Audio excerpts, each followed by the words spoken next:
Okay, we're back. We're live. We're at Think Tech, doing a Think Tech Talks with Mark Duda, the principal everything at RevoluSun LLC, which is one of the biggest, actually, local PV installers in the state. Am I right about that? Absolutely. Yeah. And Mark has been in it really a long time. He doesn't look that old, but actually, if you measure him by the number of installations, he's quite old. Anybody in solar is aging faster than a normal process. And we're going to call this the Evolution of RevoluSun, pardon me. And I guess the first thing I want to mention is the program. Mark is going to be on our panel next Thursday, that is the 26th of September, along with Joe Saturnia, who was just here from Ireland Pacific Energy, but also Senator Mike Gabbard going to make opening remarks. Cully Judd is going to make opening remarks from Inter-Island Solar. Leslie Cole Brooks, your successor? No, you're I wouldn't say successor, but she's part of the Hawaii Solar Energy Association. You were running that for a long time. That's right. Mike Shamply, one of the commissioners on the PUC, Scott Sue, Vice President at HECO, Riley Saito, a competitor, I guess. I wouldn't say. I mean, Okay. We've actually collaborated much more than we used to compete in 2008, and he's moved on. Everything's changed. Yeah. We have SunPower, which is a mainland company. Yeah? Sure. And Marco Mangelsdorf from Hilo and Provision Solar. So, I mean, this is quite a group, and I'm really happy you're part of that panel because you've been around so long and you have such a refined knowledge of the subject. I'm always amazed at how much you teach me every time we sit down together, and I appreciate that. So, talk to me about how you think that panel is going to go. Yeah, the operative question is, what is the industry going to look like in the long term, from now till whenever? Yeah, I think that it's a tricky question in a couple of different ways. One, of course, it's hard to see the future in general. The second challenge is you're trying to see the future of a whole industry from Hawaii and then figure out how that kind of ramifies back on Hawaii. And that's frankly very tricky. And then all those participants have a different perspective in the industry in terms of how long they've been in it and kind of where they sit. So I think it'll be really interesting in that sense. In terms of what actually is going to happen, I really think you'll hear a lot of different opinions, and probably it'd be easier to get people to agree on what it's going to be like, 20 years from now than 2 years from now, and probably 15 than 5, that kind of thing. So that's probably how it'll kind of go. How about the really short-term things? Do you think there'll be discussion, including your own, of tax credit questions undoubtedly, being considered for action next legislative session? Yeah, I think that will come up, but I've been saying for a couple of years that the tax credit is important, but ultimately in historical context it'll be viewed as a sideshow to the issue of interconnection. And we're starting to see that more and more across all 4 of the state's utilities. It's just very, very challenging to get projects interconnected anymore. And so, I don't relish another session at the legislature trying to figure out this tax credit thing when we've kind of had it done for the last 2 years and failed at the finish line. So that's exhausting and demoralizing, but nonetheless, I'm really much, and I don't know that there's an opinion yet on how that's going to go this year, but I think that the more important discussion is around interconnection. Yeah, I've heard that from other people too, and I've heard that, maybe there's not the same level of concern about the credits as they used to be. Let's move on from that. It's too much trouble. Well, again, that's one of those things that varies depending on where you sit in the industry. I mean, there's people that have been working on projects for 4 or 5 years, utility scale projects, that suddenly saw the return on those projects eviscerated by the administrative rules. Well, the tax office rules last year. Yeah, exactly. And so, not doing anything about it legislatively continues to harm them. Obviously, the residential customers, on average probably lost about 40% of the state tax credits overnight. It's incredibly disruptive to the solar industry participants, the companies that are trying to manage cash flow and this type of thing, when you essentially sort of screw up the first half of 2013 and although in different directions, the last part of 2012. So it's just been really difficult to operate a business in this context. You've seen Marco Mangelsdorf's articles and analyses of the numbers of installations and who's been getting, the permits and all this. They suggest that that 2012 was the high water mark. 2013 is not as good, and who's to say what happens in 2014? And I just wonder, whether the tax office rules have some effect on that, or the demoralization you talk about. Marco says a lot of things, and many of them are pretty nuanced, and I think I disagree with a lot of it. But so I don't want to be cast as sort of agreeing to everything that he's writing. But on the top line issue of did the industry peak in 2012, I absolutely think so. It's a function of a lot of different things. One is just there's a bunch of stuff that would have gone in 2013 and 2014 that went in 2012 as a result of basically pre-announcing to the world, hey, we're going to cut the state credit next year, which translates to if you were ever thinking of doing a PV system or solar system anytime in the future, make sure you do it by the end of 2012. So they had 60 days, everybody ran to do it in 60 exactly. days. And so for one thing, you dragged a bunch of the future into 2012.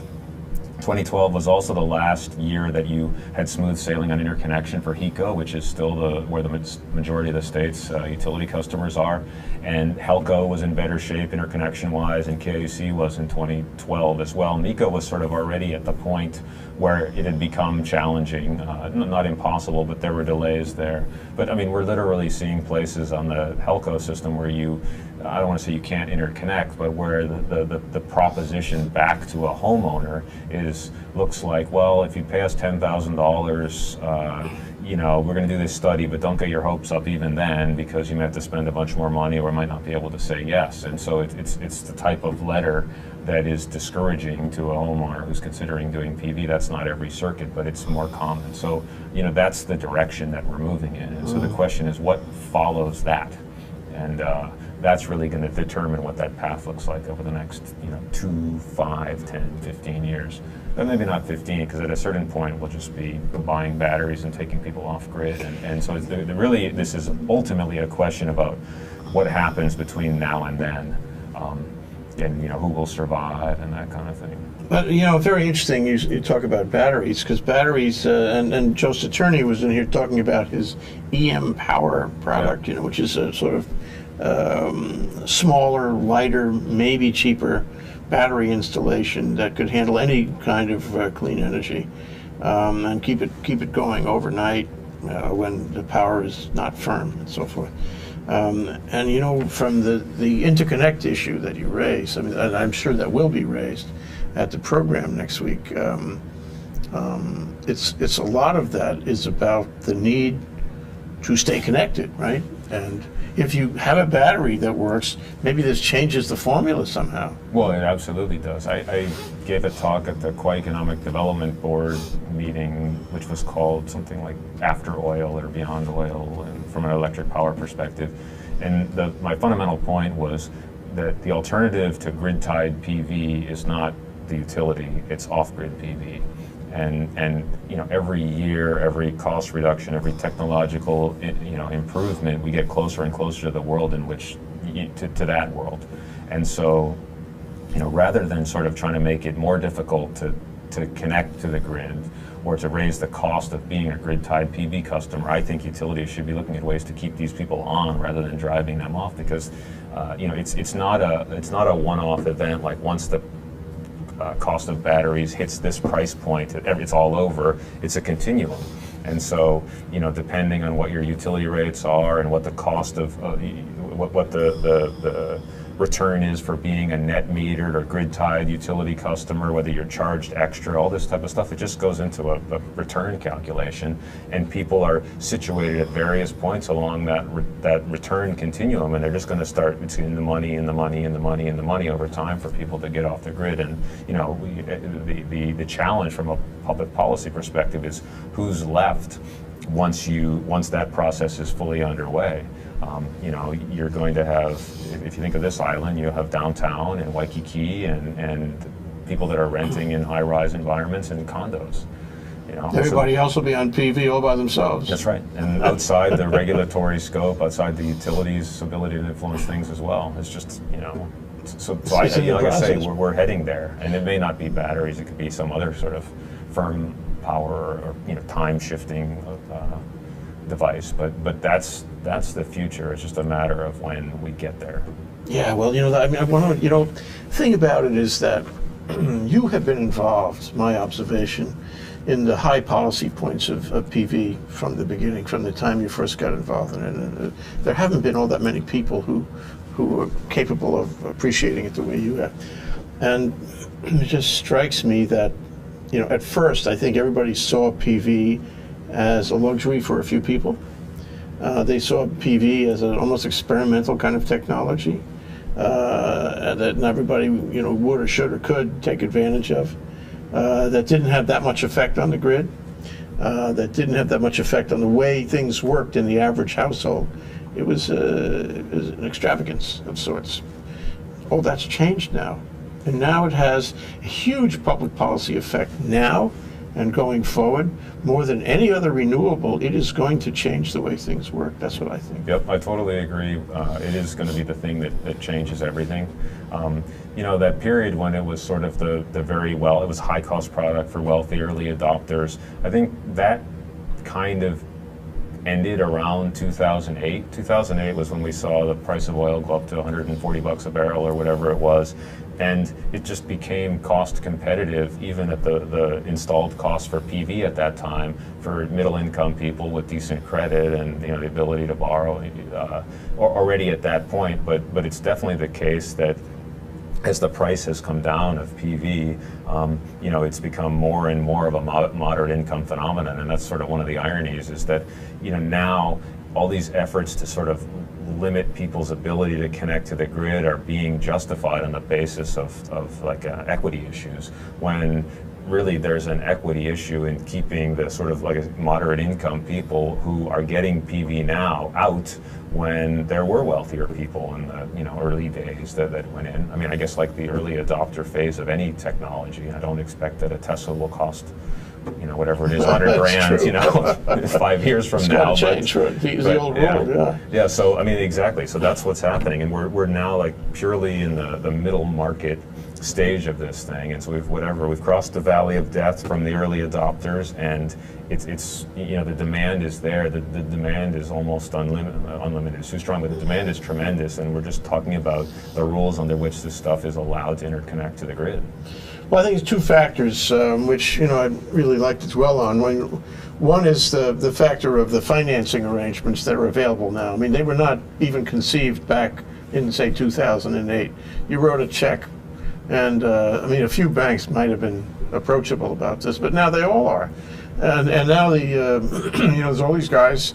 I'm sure Revolution must be doing this too. You know, of owning it and selling monthly subscriptions essentially for the installation on your roof.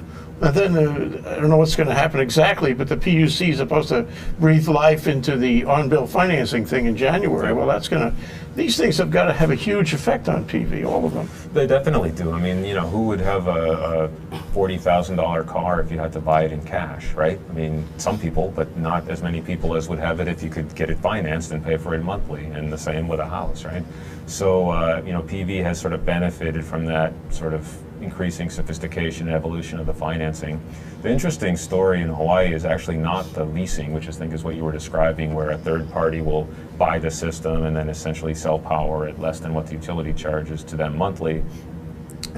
What I think is more interesting is the fact that the Hawaii banks have sort of showed up not on day one, but eventually to do this kind of lending. And you don't find that really in any meaningful way in any other PV market in the country. And I think this has to do with the fact that Hawaii is a unique banking market. I mean, we're not banked by the B of A's and Citi and Wells and those kind of guys.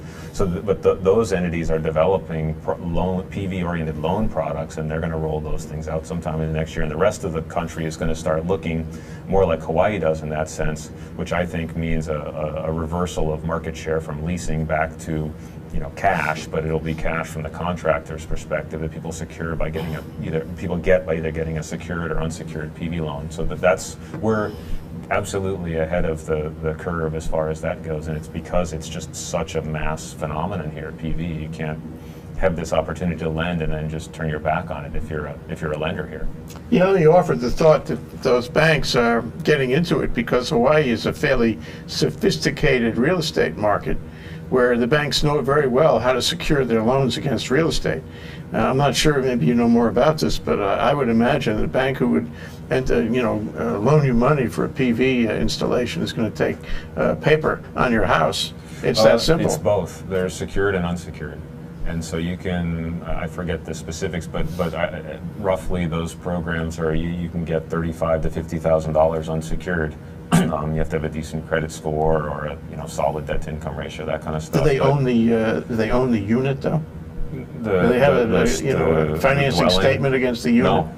Really? Yeah. Completely unsecured? Wow, that's because these things, I think, are ultimately personal property anyway. Yeah. It's like a fixture as opposed to a real property. You can secure that with it. Anyway, okay, so then we'll come back and we'll talk more about how on-bill financing might affect all of that. We're going to have a break now. I guess you could get the message. That's Mark Duda. He's with RevoluSun. We're talking about the evolution of RevoluSun here on Think Tech Talks on a given Monday. We'll be right back after this break.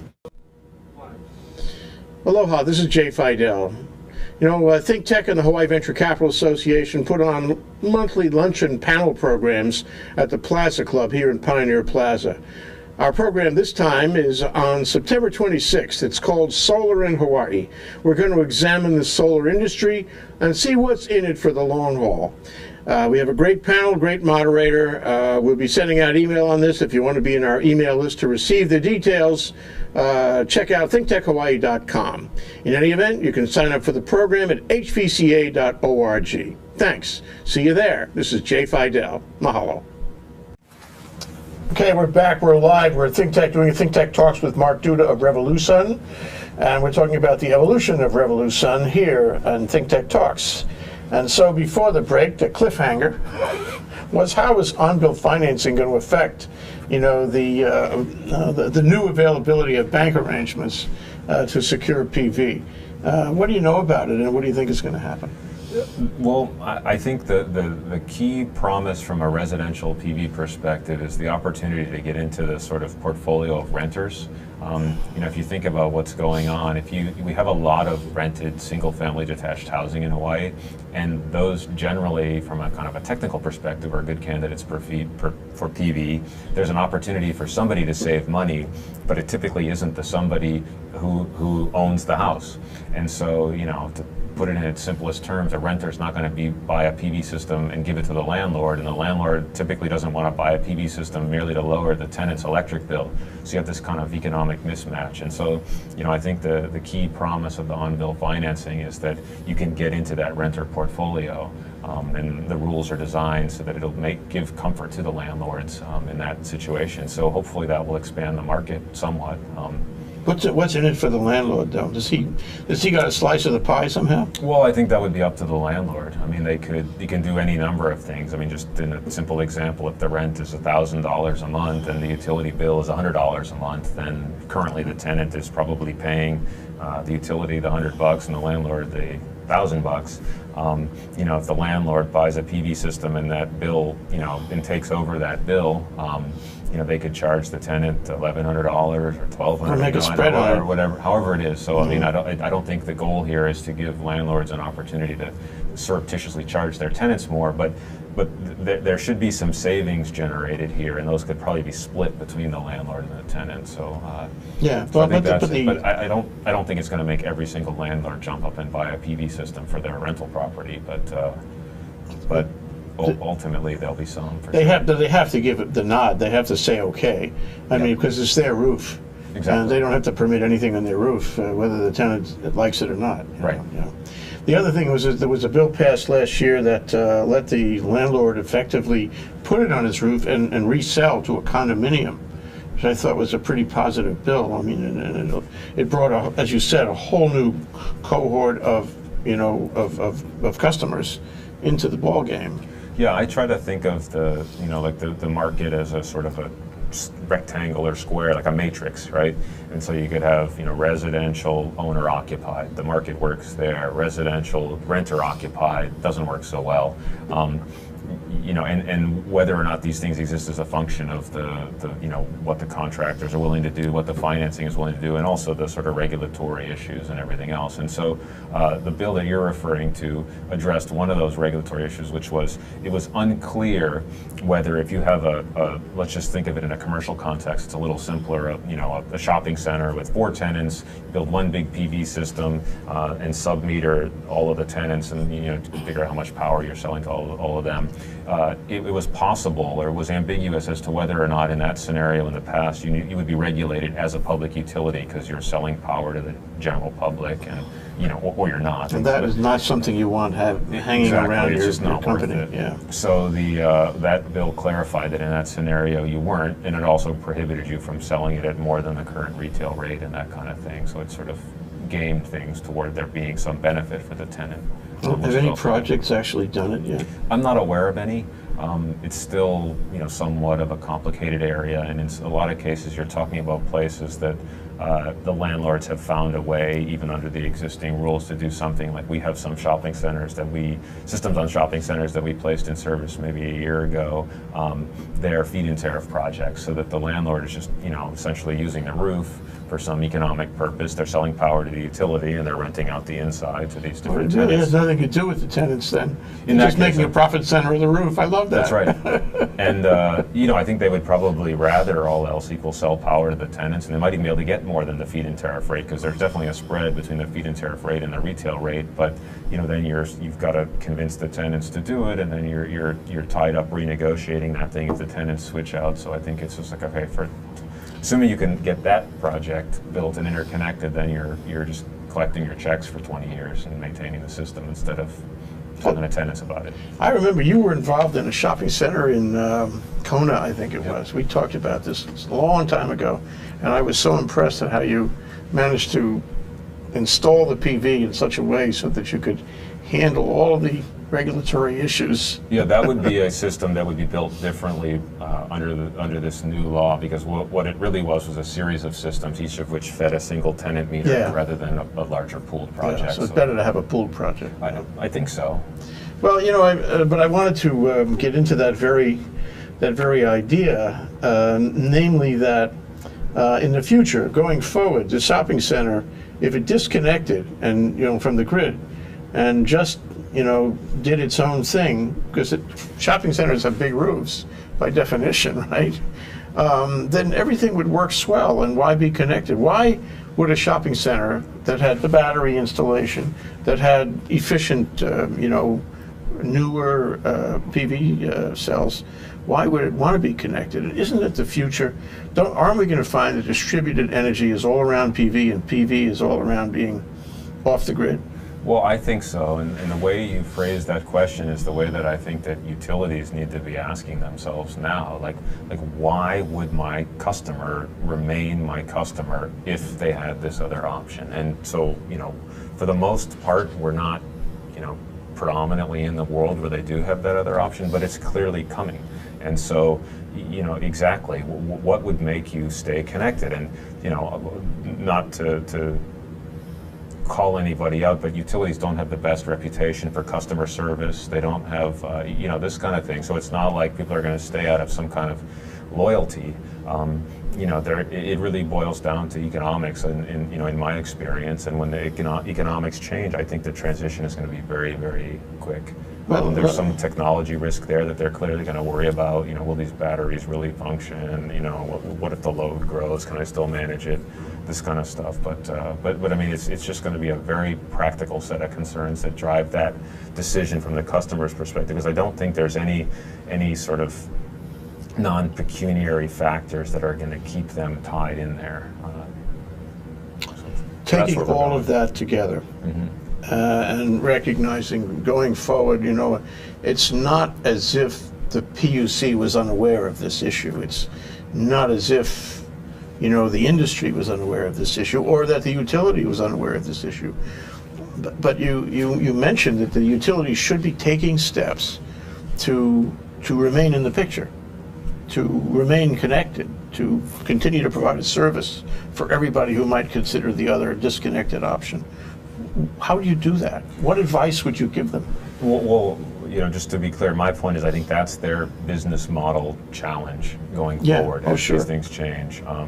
And I honestly don't know what the solution is. I mean, the core of a solution would be to find a way to be either useful or necessary. And we've lived through a long period in which they've been necessary. When they're not necessary anymore, what value can they offer? And I've heard people talk about they would sort of be effectively this exchange where what their model would be to encourage as many different power producers to compete on price with one another, not with the utility, and then you may be procuring power from so and you can and then someone else can get it cheaper, so you'd have this really sort of robust kind of market, and then they would be like sort of like the stock exchange, only it's the grid, the wires that do this. I don't know that there's any precedent for that exact model yet, although there's situations where they've gone partway down it, and you do have the transmission and distribution separated from the generation and that kind of stuff. But that's different from saying like our goal explicitly is to develop, like I say, this marketplace where power can be exchanged at the at the most competitive rates possible, and we're going to make money off of being that exchange. So it's things, and again, I don't know the answer, but it's things like that, not okay, let's figure out the optimal mix of wind and solar and fossil, and then let's dial in this and then kind of lock it down, which has traditionally been more the way that they've operated. But if this happens, if we go to a sort of an exchange, a free market, if you will, of power coming and going, which we have the ability to technologically to do that, and more all the time, and exactly what do they become? And what does the regulation become? It seems to me you don't need so much regulation then. Well, you just let the market handle it. Yeah, I think they would need to be regulated based on the cost they charge for providing this exchange kind of service. They or someone else may be what the sort of provider of last resort, and so that means you have a bunch of capital investment that you use infrequently. So you have to figure out how to get people compensated for that, and at the level where they'll actually do it. And those kind of things, but they need to figure out how to make money off of things that the world wants. Once we get to a scenario where the world doesn't need to be grid tied in order to make its own power, in a lot of cases, like I say, I don't see us replacing Waikiki's power with something else. But you never know. You never know. I mean, they got roofs too. Yeah. And cells get more efficient. Maybe those roofs will be sufficient, in square footage. Well, and I wanted to complicate it by asking you another question, which I will ask you, and then we'll take a break so you can think about it, okay? We got the undersea cable issue. We got wind on Maui, and Maui wants to sell wind to Oahu. We got geothermal sitting, not fully developed, but a lot of people interested in developing it in the Big Island. We have these large installations which are not really distributed at all, and we have the possibility of solar farms, where the solar farm is really sort of a generating system that needs to be transmitted elsewhere. And we have the utility, which has transmission lines still and will, and then we have the possibility of additional transmission lines undersea. So I wanted to ask you, after we get back to the break, and if you're on a long break on this, we'll do that.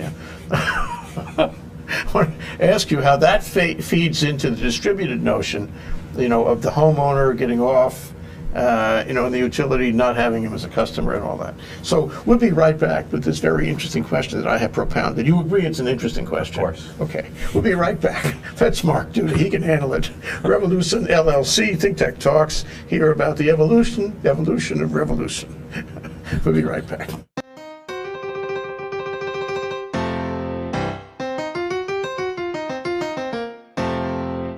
I'm Bill Spencer, president of the Hawaii Venture Capital Association. We do monthly luncheon programs with Think Tech about things that matter to Hawaii entrepreneurs, investors, and business service providers. So join us on the fourth Thursday of every month at the Plaza Club. For information about upcoming events or to join our mailing list, visit hvca.org. See you there.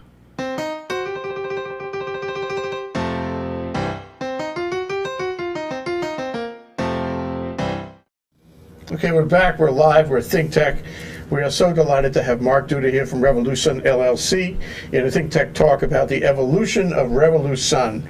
Okay, and the cliffhanger question, which he probably hasn't had a whole lot of time because I was occupying the conversation during the break, is how does the whole thing about the undersea cable and large installations of geothermal or wind, or for that matter PV farms, play in the distributed or not distributed future of Hawaii power?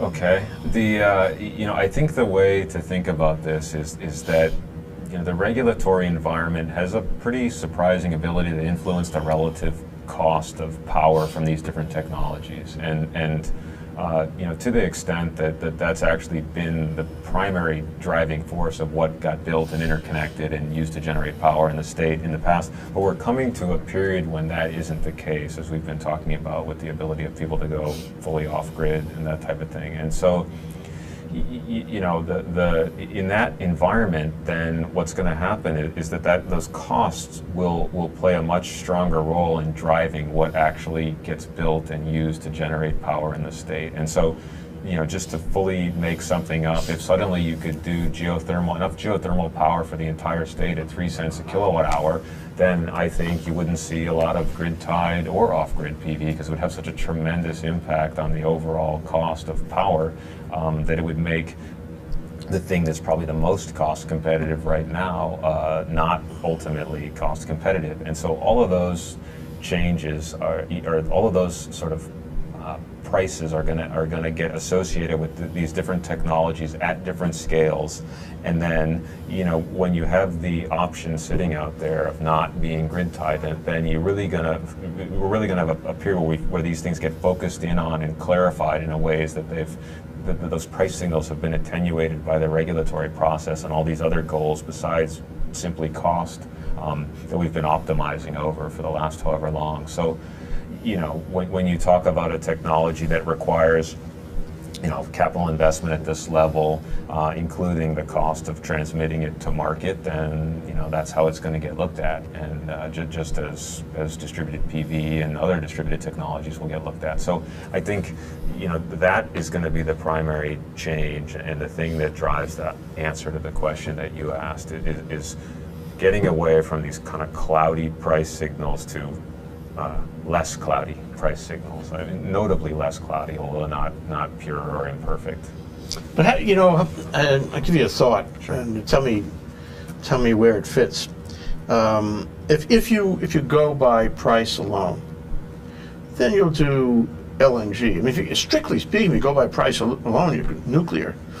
Nuclear is really cheap, and I don't think that people in Hawaii are still, even after all these 5 years of talk.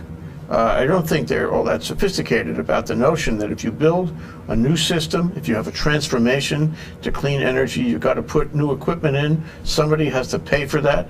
And there's been talk about, just have the utility pay for it. It's not that simple. The utility hasn't got the money to pay for that.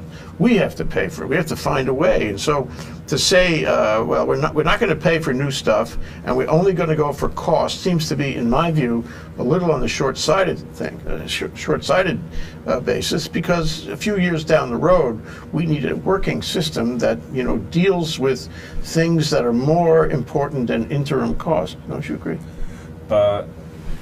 I think I agree, if I understand what you're saying, which is that we need to focus on some bigger picture issues as we look at the state's energy system. Like, for one thing, there's just this vulnerability issue that we have that, something could happen to us that would make us say, wow, I wish we spent that $5 billion to make our utility grid better, whatever the number is. Certainly we're vulnerable to that type of thing, which could leave us with economic impacts and maybe even human kind of impacts that are devastating. So that needs to be factored in. The other thing is, I don't think we're in a position like a lot of to make a state, maybe like Missouri can wait, like let's let everybody else make mistakes, and in 2030 that's when we'll convert to smart grids and renewable energy. But they have that luxury, and they're not paying what we pay, and they're not as vulnerable to the cost of oil as we are, or supply disruptions like we are. So I think we need some willingness to be wrong. To recognize that we have to go in the first group. We don't have to be first necessarily, but we really should go in the first group. And if 20 years from now there's something that's cheaper, that works a little bit better, that doesn't mean that we made a mistake by converting now to a system that allows us to use as many indigenous energy sources as possible in whatever capacity. I mean, I think that's the baseline. And if we don't kind of look at it from that perspective, we just say, okay, well, we got to wait a little bit longer, and then this, and we'll still keep going. I just feel like we're going to get caught out at some point in this process. Like the music is going to stop before we find our chair. Yeah. Oh, yeah. Well put. Yeah.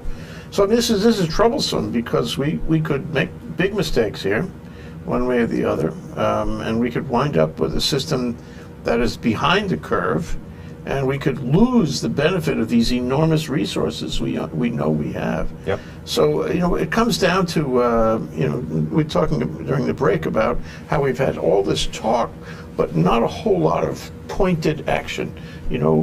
Organized action with may I use the word plan? Yeah. And I don't mean just a mixed plan. I mean a big plan about step 1, step 2, step 3, how you get to where you need to go. And of course, in their defense, I would say to the people who argue that we don't need a plan, as well, it's hard to make a plan with a moving target. And that's what we got. Yeah, and there's not a lot of political benefits in being the person with the plan either, because it's not all good news, and you could be wrong, and you'll be excoriated for being wrong. I feel like it really isn't easy to come up with a plan, and I would imagine that anybody in a position of potential leadership on this hears, among other things, exactly opposing views on what the plan should be. So you need to come with that expertise, or be able to develop trust in your ability to kind of see the future, which, as we talked about earlier, isn't that easy to do in this area where you're not an expert, and then stake all your political capital on doing this. And it's really take a tremendous, almost an anomaly in terms of the way politics work, and a bunch of political courage on top of that, and then a plan not only for where you're going to go, but a plan for staying the course, which would be very, very difficult. So from that perspective, I'm kind of pessimistic that the political process, the way it works, will end up putting us on a path where we get a plan like that. But I totally agree with you that that's where we are, is we need something like that, and we need to articulate all of the assumptions, like this is where we should go for all of these reasons. We shouldn't do this or that, and this plan is based on this and this and this. And if these things change, we're going to have to look at the plan again. We don't think they will, but they could, and if they do, and if these other things change, we're going to keep going. But that would be the way to really do this. Okay, well, I mean, we could talk all day just about that. But let me ask you, how do you develop the political will? I mean, who is the leader on this? Is it the governor? Should it be the governor? Should it be the PUC? Should it be the legislature? Should it be industry?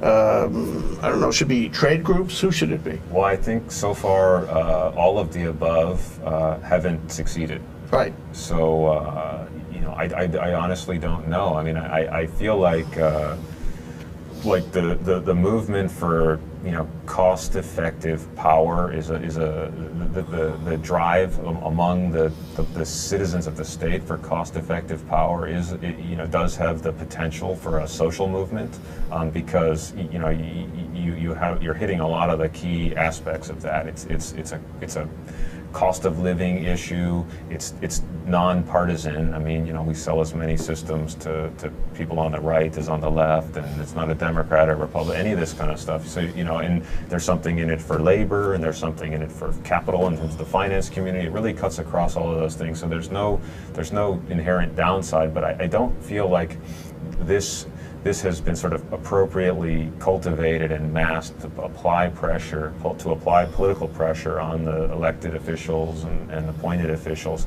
to really do what you said, come up with a plan, stick with it, that kind of thing. So, I'm a little bit pessimistic, but if you ask me where I think this could possibly come from, I think it's got to be bottom up. And then somebody that can kind of appropriately tap that could become the leader of this thing. The Progress Alliance, the people, Yep. the grassroots. Yeah. Nobody that we know yet. Exactly. That's what I think. Yeah. Well, I hope it happens. Gee. Yep. It would be incredibly exciting. It would be exciting, but there'd be a huge level of education involved because, I used to think that you could, get on television, do this, Yep. and somehow educate the people so that they would know and that they would form this kind of inchoate kind of progress alliance. But it's hard to train, it's hard to educate them about the very sophisticated things which are always changing.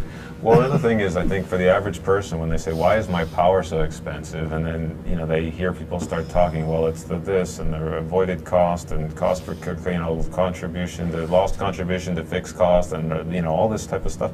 They're like, "All right, so you're not going to solve my problem. That's what you're telling me." And so they very legitimately lose interest and lose faith in the process. Right. So And bow out. Yeah, they bow out, exactly. And like, all right, I guess I'll use less or find a way to make more money to pay the bill. I mean, literally, that's what's going on. Yeah, I So agree you with got to you. turn them back on by giving them a path to where something is possible. Where change looks possible to people, and I don't think that it does now. Yeah.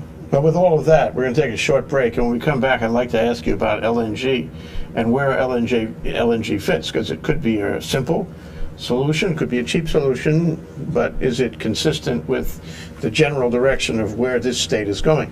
Okay, so that's Mark Duda, RevoluSun LLC. We're talking about the evolution of revolution. We will get to that here on the Think Tech Talks.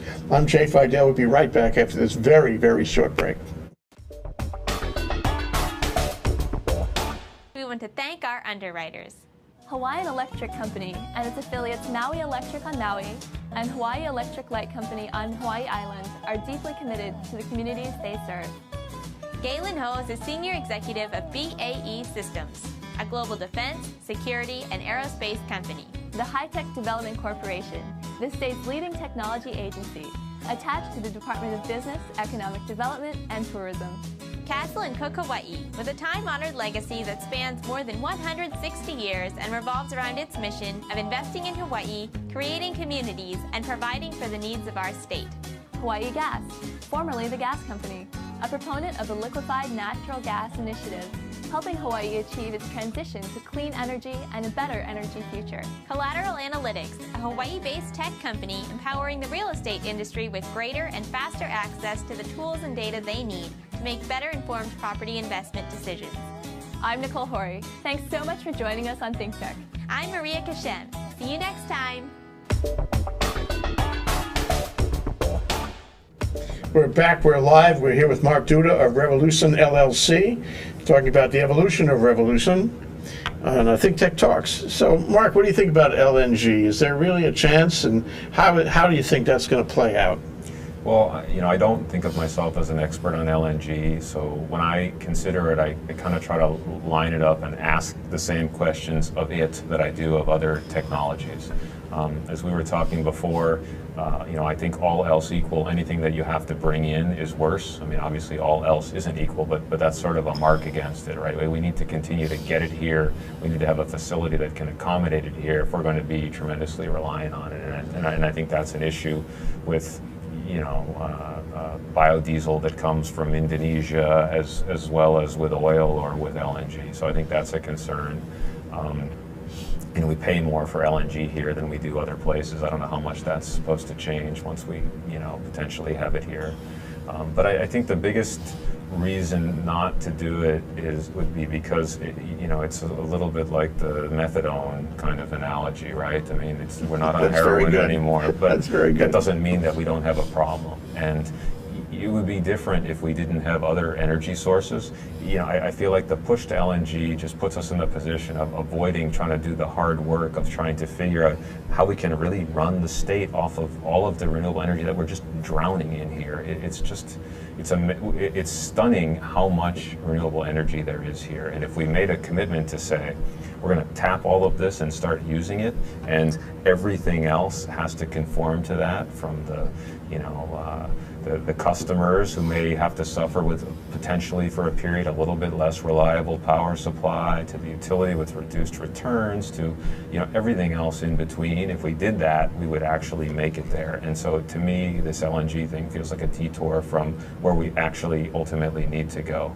And so, from that perspective, I'm concerned. I'm not trying to say it's worse than the situation we have now, but I think it takes us. It moves the detour, away from the point that we ultimately need to get to anyway, farther out. So I think that's where I think we are on that. Geothermal? Geothermal, I don't have any particular background in the sort of cultural sensitivities of it, but it looks like a tremendous resource to me. I mean, it has the potential to be baseload power. I don't think it's always performed as baseload power, the stuff that we've got, but it has that potential, and it's clean and it's not particularly expensive relative to what we're using now. So, I think it's a great technology, and we should use it to the extent that it makes sense. I heard something recently on the radio, I think, about how Ormat, the public company that owns not only Puna Geothermal Venture, but a lot of other geothermal ventures around the world, has new technology that is actually sort of a self-contained loop instead of using the steam. Yep. And running the steam through the turbines. And so the question is, why not here? And the answer is, well, there's political resistance here. We could be doing so much better at geothermal if we would only finally accept it. On the other hand, you still need to have an undersea cable if you want to share it among the islands. Yeah, but you could start by just trying to power Big Island. Yes, that's true. And see how it goes. Build the cable later. Yeah, true, you could. If it turned out to be cost effective and reliable at the level that would justify that, whatever it is, multi-billion-dollar investment to bring the power off of Hawaii Island onto Maui and ultimately on from there. It raises the interesting question, though, of what happens if we find that geothermal is subject to seismic faults. Yep. Or is imperfect in some way or another. Can we invest the whole future of the Big Island into that, or should we keep what you were saying? Keep all the possibilities under the tent, including possibilities we haven't explored yet, like OTEC, which really we haven't invested enough to make that work. So what's your answer on that? I just think that we never consider the risk associated with not doing anything. I mean, we're sitting here very, very vulnerable, economically and physically or technically, from an engineering perspective. And so, if you could somehow, objectively and from outside sort of quantify the risk of the current system relative to a geothermal-based system, which has this concern that you're talking about of seismic disruptions, versus another kind of system. And we just need to get down doing the empirical analysis in a non-politicized way, at least to have a baseline. I mean, as I think you made the point earlier, a lot of this debate is going on among the insiders and at the PUC or at the legislature. It's not out there in the popular press so much. So, having good empirical data that's, informs that debate, I think would be really useful. Yeah, it's interesting. It's kind of like what happened in Syria. Maybe you heard it here on Think Tank. The comparison between Hawaii Energy and Syria. I'm going to learn something here. Well, what Obama did is he went to the public, and the public fed back to Congress. Yeah. And the public said no war, and Congress, for the most part, although there are hawks definitely in Congress, the Congress is adopting what the public is telling it. Yeah. And that could happen here too. It could happen about energy. But the public has got to be informed, and it's got to speak back. It's got to participate, Yeah, something has to trigger its participation. I mean, I don't know how well the public is informed on Syria, but clearly they spoke. So, we're getting a policy direction out of it, as you say. Yeah. And I think that would be good on these kind of questions. Well, let's take a moment and talk about RevoluSun. You were involved really at the beginning of the modern era, the modern energy era, MEE. Yeah. You've been through a lot, and you've seen a lot, and you've done well, I think. It sounds like, it looks, from across the street, it looks like you've done well. Tell us about RevoluSun. Sure. Well, as you say, we've kind of ridden this boom that's happened in renewable energy since 2008, and for the most part, the epicenter of that boom has been in solar. You know, it's required a lot of, when you unpack that, it's really been different market segments over time, and not sort of like they're all pretty good and one is great. It's like one turns on and the other one turns off and this kind of thing. And so, you know, we've sort of tried to stay ahead of, and in some cases chase those different segments. In the early days, you know, we did a lot of rooftop commercial PV. That was kind of the low-hanging fruit, and then the residential, you know, kind of grew up from there, starting really in 2009. So you started more in commercial then? Yep. And that was really where the action was, for lack of a better term, at that time. And then, you know, we've been through the feed-in tariff process where we developed projects, and just sort of, you know, it's been like a 5-year, I guess it is, maybe, sprint, you know, just to sort of find something that's working at that particular time, and to kind of move around and try to do a decent job of sort of harvesting what's ripe, you know, in a particular window.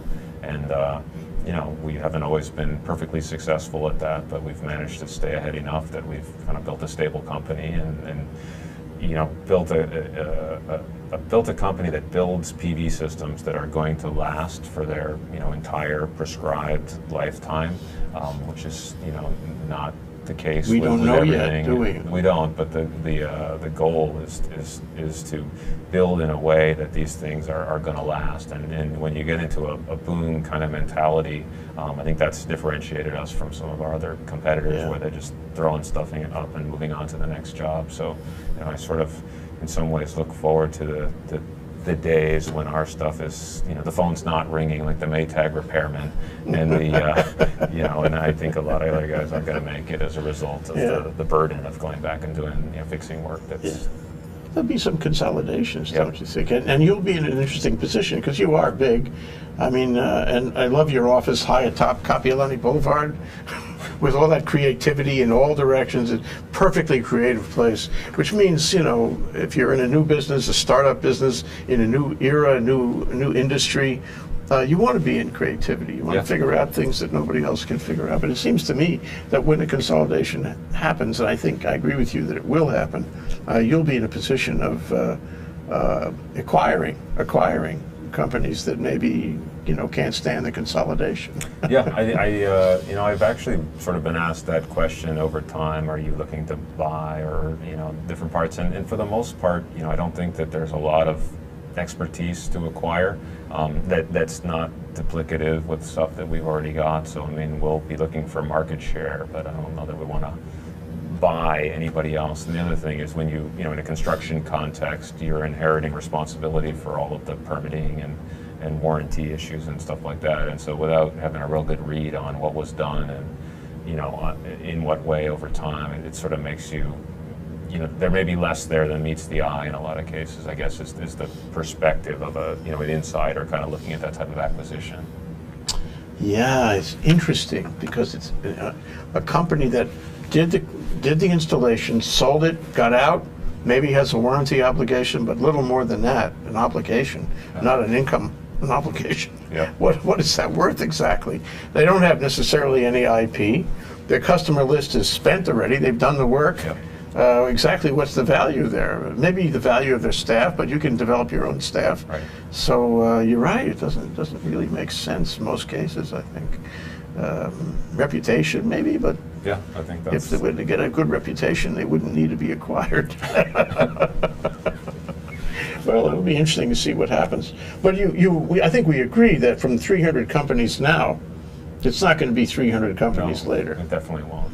What do you see? How do you see it all? I really don't know. I wish I could see this more clearly. I mean, you know, this question is, what is the appropriate sort of industrial organization of the residential PV industry? And, you know, there's examples in both directions, you know, like there's the, you know, plumbers for the most part are, you know, there's not just like this one giant plumbing company that does every single residential plumbing job in the state, right? There are a lot of little companies, and they're diversified across all different kinds of plumbing stuff, including solar hot water in a lot of cases.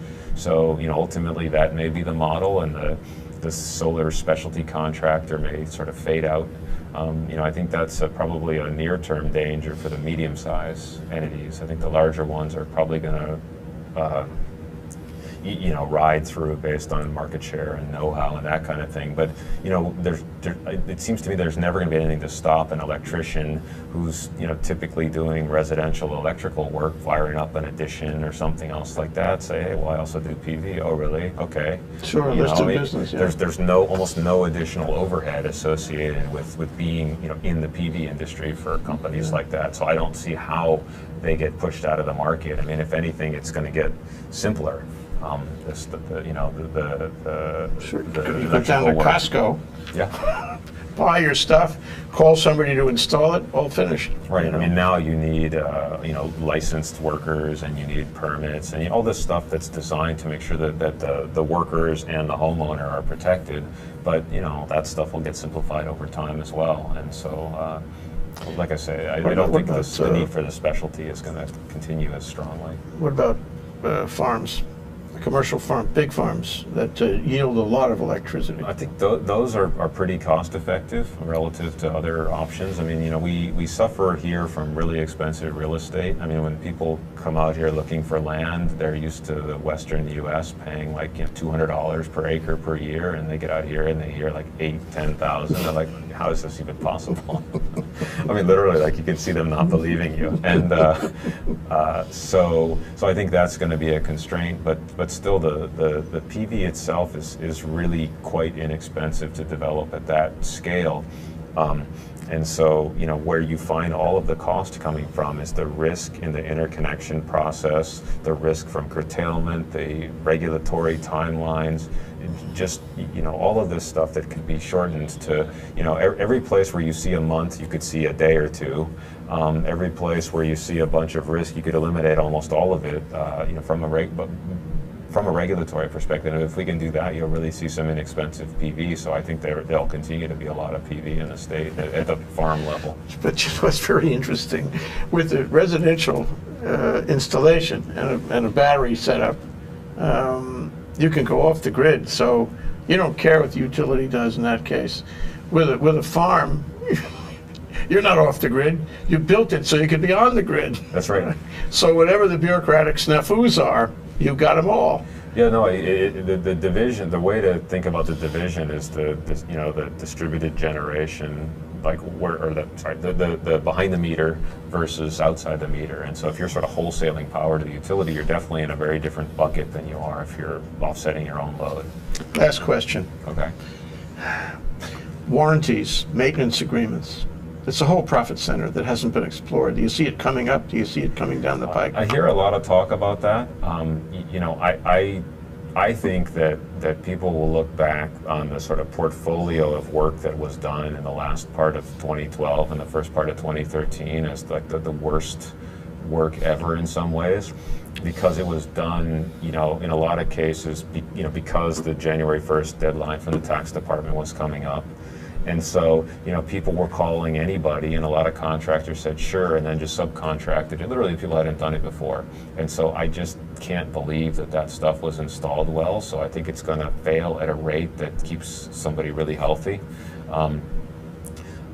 But, in terms of how attractive a business like that is, it's a function of how much you can insulate yourself from the risks that were introduced as part of the construction process. And, is the work to code? Is it built to last? What are you taking responsibility for when you go in there and touch it? And so I'm talking about things different than cleaning the panels or that kind of stuff, where you're going and fixing, flawed electrical work and that kind of thing. It's a risky area from a construction liability perspective. It's a really risk-fraught area. You'd rather build it yourself. Yep. Yeah. Thank you, Mark Duda. Sure. Great to have you. Always great, these discussions. I had forgotten, but you're better than ever. Mark Duda, RevoluSun LLC. We got miles to go, but we're going to have to cut it for now.